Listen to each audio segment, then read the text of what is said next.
ஜிகர் தண்டா double X இந்த படம் வந்து 11 நாள் ஆச்சு நேத்தோட. இந்த படம் வந்து தீபாவளி அன்னைக்கு ஜப்பான் கூட ரிலீஸ் ஆச்சு. ஜப்பான் கூட கிளாஷில் வந்தது. ஆனால் ஜப்பான் வந்து மரண மொக்கையாகி பயங்கரமான ஒரு டிசாஸ்டராக அமைஞ்சிருச்சு. அதனால இந்த படத்துக்கு ஓரளவுக்கு பாசிட்டிவாக ஓரளவுக்கு ரிவ்யூ வந்து ஓரளவுக்கு இந்த படம் வந்து வசூல் எடுத்துகிட்டு இருக்கு. ஆனால் இந்த படம் 11 நாள் ஆச்சு. இந்த படம் இதுவரையும் எவ்வளோ வந்து ஷேர் வந்திருக்கு, இந்த படத்துக்கு லாபம் வந்திருக்கா இல்லை நஷ்டமா அப்படிங்கிறத இந்த வீடியோவில் நம்ம ரொம்ப தெளிவாக பார்க்க போகிறோம். இது இல்லாமல் டைகர் 3 அந்த படம் இதுவரையும் லாபம் எடுத்திருக்கா இல்லையா அப்படிங்கிறதையும் ரொம்ப டீட்டெயிலாக பார்ப்போம். அதுக்கடுத்தா லியோ அந்த படத்தோட 33வது நாள் வசூல். ஸோ இன்னும் சில படங்கள் அந்த படங்களோட வசூலையும் பார்ப்போம். எந்தெந்த படங்கள் எந்தெந்த நிலவரத்தில் இருக்குது அப்படிங்கிறது பார்ப்போம். அதுக்கு அடுத்ததாக இன்றைக்கி இன்னொரு முக்கியமான ஒரு திரைப்படம் பார்க்க போகிறோம். மணிரத்னம் அவர்களோட டைரக்ஷனில் அபிஷேக் பச்சன் அவர்களோட நடிப்பில் ஐஸ்வர்யா ராய் அவங்களோட நடிப்பில் வந்த குரு.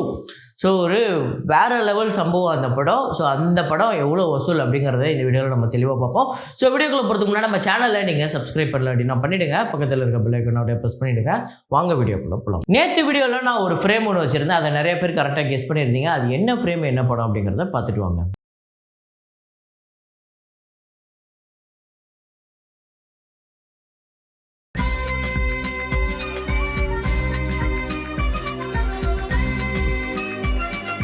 ஸோ ஆமாங்க, எந்திரன் படம் தான். எந்திரனில் வந்து காதல் அணுக்கள் அப்படிங்கிற ஒரு பாட்டு, அந்த பாட்டில் வரக்கூடிய ஃப்ரேம் தான் ஐஸ்வர்யா ராய் அந்த டெசர்ட்டில் ஆடிட்டு இருக்க மாதிரி ஒரு ஃப்ரேம். இதை கரெக்டாக கண்டுபிடிச்ச முதல் 5 பேர் நபிகா ஃபிர்தௌஸ், அப்புறம் சந்திரசேகர், ஆர்வி கௌதம் கமல், அப்புறம் தாஜ் அப்படிங்கிறவர், சசிகுமார். ஸோ இந்த 5 பேர் தான் வந்து முதல்ல கமெண்ட் பண்ணியிருக்காங்க. இன்றைக்கான ஃப்ரேமை பாருங்கள், கெஸ் பண்ணுங்கள்.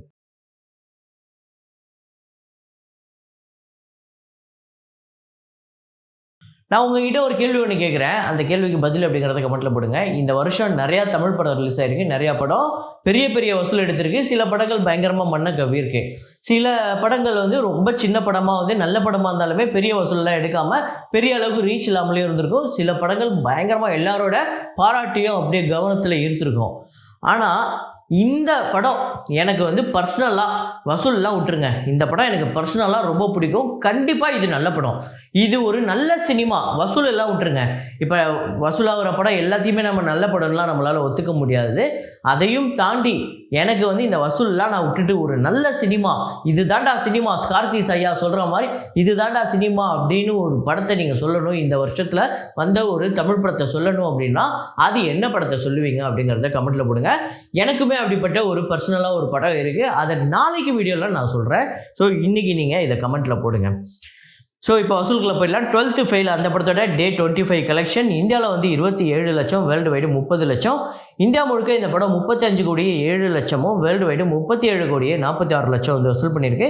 இந்த படத்தோட பட்ஜெட் 25 கோடி, தேட்டர்கள் ரைட்ஸ் 17 கோடியே 50 லட்சத்துக்கு போயிருக்கு. ஷேரு 19 கோடியே 74 லட்சம் வந்திருக்கு. இது வரையும் ப்ராஃபிட் மட்டுமே 2 கோடியே 24 லட்சம். So first opening weekend, second weekend, third weekend அப்படியே கொஞ்சம் கொஞ்சமாக இந்த படத்துக்கு வந்து வசூல் ஏறிட்டு வந்துச்சு. வேர்ட் ஆஃப் மவுத்தில் ஹிட் ஆகி ஒரு மிகப்பெரிய லாபத்தை எடுத்த ஒரு படமாக அமைஞ்சிருக்கு 12th ஃபெயில். ஸோ அதுதான் ஒரு நல்ல படம் என்றைக்குமே ஜெயிச்சிடும் அப்படிங்கிற ஒரு விஷயம் சொல்லுவோம்ல, அதுதான் இது 12th ஃபெயில், ஒரு நல்ல சினிமா. ஸோ இப்போ நான் கூட சொன்னேன்ல, இந்த வருஷத்துலேயே வந்து சிறந்த சினிமா அப்படின்னு நான் சொன்னேன்ல, அந்த மாதிரி ஒரு நல்ல சினிமா தான் இது. ஸோ ஆனால் நான் உங்ககிட்ட கேட்டது தமிழ் படம். மங்களவாரம் செவ்வாய்க்கிழமை அப்படின்னு சொல்லிட்டு தமிழில் கூட வந்திருக்கு. டே 4 ஆந்திரா தெலுங்கானாவில் 1 கோடியே 32 லட்சம், வேர்ல்டு வைடு 1 கோடியே 58 லட்சம். ஆந்திரா தெலுங்கானாவில் டோட்டலாக 8 கோடியே 59 லட்சமும், வேர்ல்டு வைடு 10 கோடியே 4 லட்சம் வந்து வசூல் பண்ணியிருக்கு. 10 கோடி கிட்ட வந்து வசூல் பண்ணியிருக்கு. ஸோ இந்த படம் வந்து ஷேர் டீடைல்ஸ் எவ்வளோ வந்து ரைட்ஸ் போயிருக்கு அப்படிங்கிறதெல்லாம் வரப்போகிற நாட்களில் பார்ப்போம். அதுக்கடுத்ததான் 7 கடல் தாண்டி சப்த சாகரடாச்சே எல்லோ சைடு பி, மறுபடியும் கரெக்டாக சொல்கிறேன் இருங்க, சப்த சாகரடாச்சே எல்லோ சைடு பி, அதான் கரெக்டாக சொல்லிட்டேன். டே 4 கர்நாடகாவில் 79 லட்சம், வேர்ல்டு வைடு 86 லட்சம். கர்நாடகாவில் டோட்டலாக இதுவரையும் 6 கோடியே 81 லட்சமும், வேர்ல்டு வைடு 8 கோடியே 26 லட்சம் வந்து வசூல் பண்ணியிருக்கு. இந்த படத்தோட பட்ஜெட் 20 கோடி. இந்த படத்தோட ஷேர் டீடைல்ஸையும் வரப்போகிற நாட்களில் பார்ப்போம். லியோ படத்தோட 33வது நாள் வசூல் தமிழ்நாட்டில் 15 லட்சம், வேர்ல்டு வைடு 21 லட்சம் வந்து வசூல் பண்ணியிருக்கு. தமிழ்நாட்டில் இதுவரையும் 223 கோடியே 15 லட்சமும், வேர்ல்டு வைடு இந்த படம் 613 கோடியே 22 லட்சம் வந்து வசூல் பண்ணியிருக்கு. ஒரு பெரிய ஹிட்டு, இந்த வருஷத்தோட மிகப்பெரிய ஹிட்டு.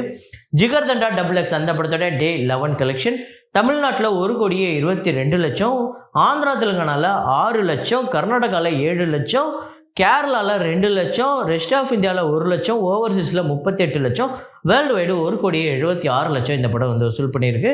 ஸோ ஒரு பெட்டரான வசூல் அப்படின்னு தான் சொல்லுவேன்.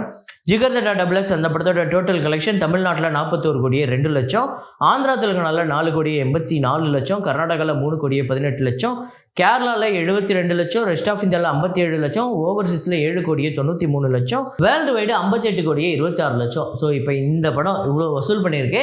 இப்போ இந்த படம் லாபமா நஷ்டமா அப்படிங்கிறத இப்போ பார்ப்போம். இந்த படத்தோட பட்ஜெட் 60 கோடி, தியேட்டர்கள் ரைட்ஸ் 34 கோடிக்கு போயிருக்கு. ஷேர் பார்த்தீங்க அப்படின்னா 31,46,00,000. ஸோ ரெக்கவர் ஆனது 92.53%. ஸோ இன்னும் இந்த படம் வந்து கிட்டத்தட்ட ஒரு 7 கோடி கிட்ட வசூல் பண்ணிச்சு அப்படின்னா இந்த படம் வந்து ஒரு பிரேக் ஈவன் பண்ணிடும். அதுக்கப்புறம் இந்த படம் ஆவரேஜாக இருக்குதா இல்லை ஹிட் அமைதா சூப்பர் ஹிட்டாக அமைதாங்கிறதெல்லாம் வரப்போகிற நாட்களில் பார்க்கணும். அதுவும் இல்லாமல் மேபி இந்த 24th வந்து துருவ நட்சத்திரம் வந்து ரிலீஸ் ஆகிறதுக்கான பாசிபிள் இருக்குது அப்படின்னா அந்த படம் எல்லாத்தையும் ஓவர்டேக் பண்ணிட்டு போயிடும். இந்த படங்களுக்கு வசூல் கம்மியாயிடும்.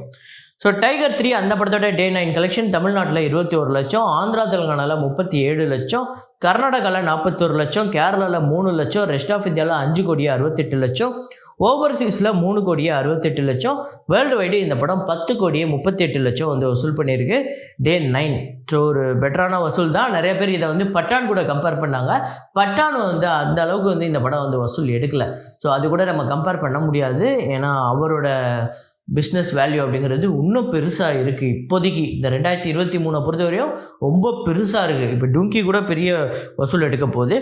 தமிழ்நாட்டில் இதுவரையும் இந்த படம் டைகர் 3 4,27,00,000, ஆந்திரா தெலுங்கானாவில் 16,27,00,000, கர்நாடகாவில் 17,33,00,000, கேரளாவில் 2,40,00,000, ரெஸ்ட் ஆஃப் இந்தியாவில் 237,24,00,000, ஓவர்சீஸில் 101,02,00,000, வேர்ல்டு வைடு இந்த படம் 378,53,00,000 வந்து வசூல் பண்ணியிருக்கு. இந்த படத்தோட பட்ஜெட் 300 கோடி, தியேட்டர்கள் ரைட்ஸு 190 கோடிக்கு போயிருக்கு. ஷேர் பார்த்திங்க அப்படின்னா 196,83,00,000, ப்ராஃபிட்டு இது வரையும் 6,83,00,000 ஆல்ரெடி பிரேக் இவன் பண்ணி ப்ராஃபிட் எடுத்துடுச்சு. ஸோ இந்த படம் இனிமேல் போகிற எல்லாமே வந்து இனிமேல் தேட்டரில் ஓடுற எல்லாமே ப்ராஃபிட்டு தான். ஸோ ஒரு மிகப்பெரிய ப்ராஃபிட் எடுக்கிற ஒரு படமாக அமைய போகுது டைகர் 3.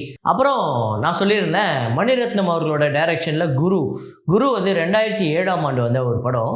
இந்த படம் உண்மையிலே ஒரு வேறு லெவல் படங்க. நீங்கள் ஏதாவது நான் சொன்னேன்ல ஒரு நல்ல சினிமா நான் பார்க்கணுன்ட்டு, அப்படி பார்க்கணுன்னா நீங்கள் இந்த படத்தை கண்டிப்பாக பார்த்தே ஆகணும். அந்தளவுக்கு இருக்கும். அபிஷேக் பச்சன் நட்டிப்பில் பின்னி எடுத்திருப்பார். ஏஆர் ரஹ்மான் அவர்களோட இசையில் ஒவ்வொரு பாட்டும் அப்படி இருக்கும். முக்கியமாக அந்த ஆறு உயிரை மன்னிப்பாயா அந்த பாட்டு வேறு லெவலில் இருக்கும். ஐஸ்வர்யா ராய் இந்த படத்தில் அவ்வளோ அழகாக இருப்பாங்க.